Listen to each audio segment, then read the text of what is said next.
Assalamualaikum. Hi, good day everyone. I hope you are all being well, and we are going to proceed with lab 5 activities for manual drawing, and this is for the course of EMM3518 computer aided engineering drawing.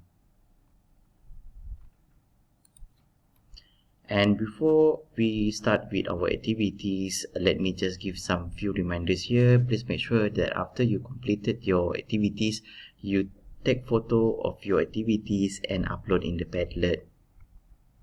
And you are given 2 days to do that. After 2 days, no marks will be given for your activity. Okay, for this week, we are going to do some exercises related to auxiliary view. If you can still remember, during the lecture class, I already explained about auxiliary view. And try to imagine that we have this object A, where this object A, if you were to draw the orthographic drawing from the front view, from the top view, and from the side view, there are few information that is not represented by this principal view drawing. And we have like the top view and the front view here, where if you can see the plane S and P are not represented in its true shape by referring to this normal view. And that's why we need to have another additional view perpendicular or parallel to the plane that we want in order for us to provide information, especially when we have something like this. So that's why we are going to do something about the auxiliary view today in order for us to get information about the true shape of this S and P plane. And this is some additional drawing incomparable with the orthographic drawing that we normally do in the previous classes. In order for us to do that, first of all, we need to identify the plane. Of course, it's already been stated here, S and P. So the plane, if we were to refer to the front view here, are located from on this line and this line. So we need to try to imagine that we are going to look from the view from the plane that is parallel to this S and P. So what we need to do is to draw another plane, and this is looking like a line, and we call this as X1 and Y1. And try to imagine that you are looking this 3D object from this side, and the distance between this XY and Y1 line compared to the front view is not really important. As long as you have some clearance here, it's going to really help you in order to have a clear drawing, and it's going to make your drawing even look nicer.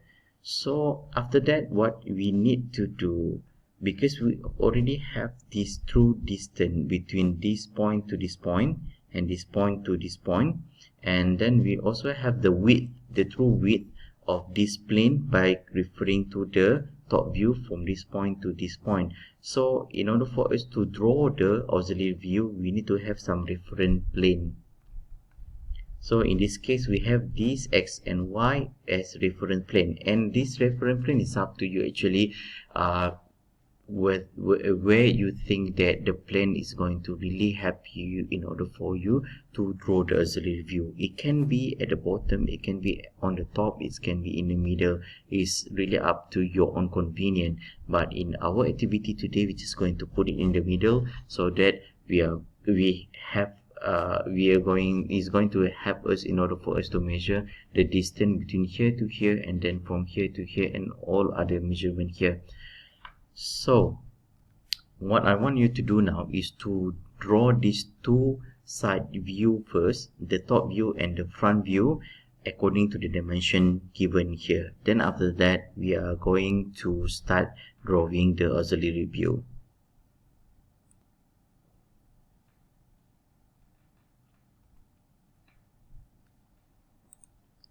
Okay, assuming that you already drawn these two side view, and now we are going to start drawing the auxiliary view. We already have this X1, Y1 line here, which is parallel to the plane that we want to draw. So the next step is to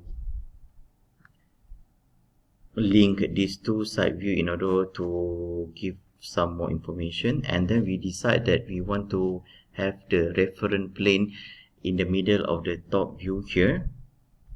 And then the next step is to draw all the line perpendicular to x1 and y1 here, and this line will be referring to all the side from the front view here.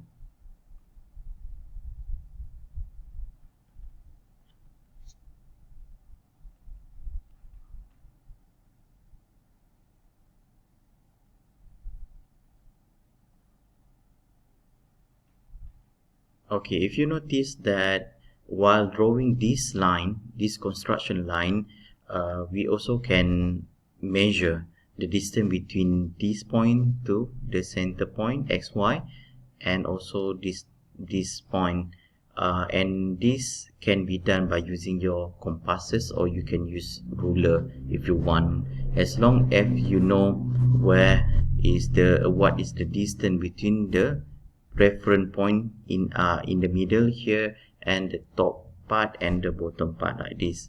Once you already did all the measurement, now it is time for you to link all the point here.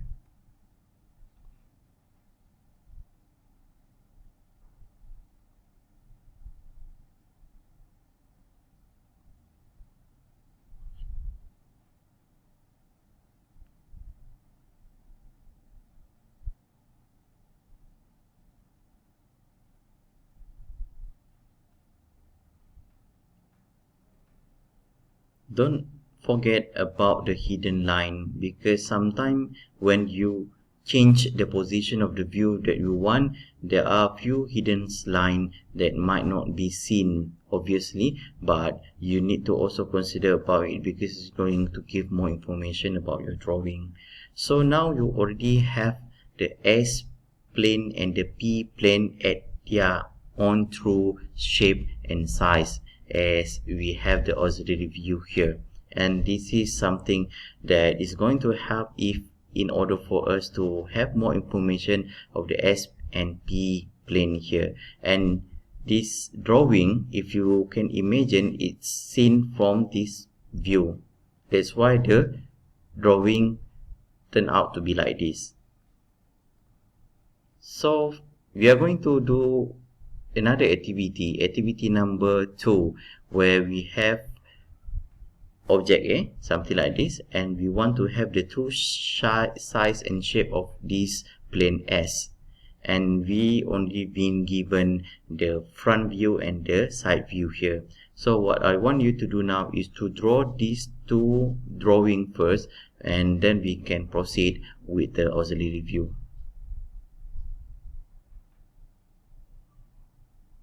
So I assume that you already drawn these two view, and then we're going to start with the auxiliary view, where what we need to do, as usual, we need to make sure that we draw another line of x1 and y1 which is parallel to the surface plane of the part that we want, which is in this case S, and it is here.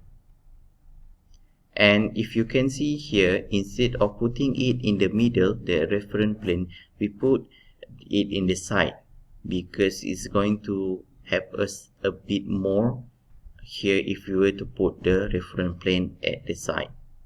But it's really, again, it's up to your own convenience. You can still put it in the middle, and it's just the matter of measuring this part and then so on in order for us to draw the auxiliary view. So we are going to start drawing the auxiliary view here by drawing all the construction line perpendicular to the y1 x1 y1 line. And then in the same time also, you can see here that we also did some point according to the distance from this x. Imagine this is x, and then this point is referring to this, and then this point referring to this, and this point referring to this. After we got all the point, what we need to do is to connect all the point.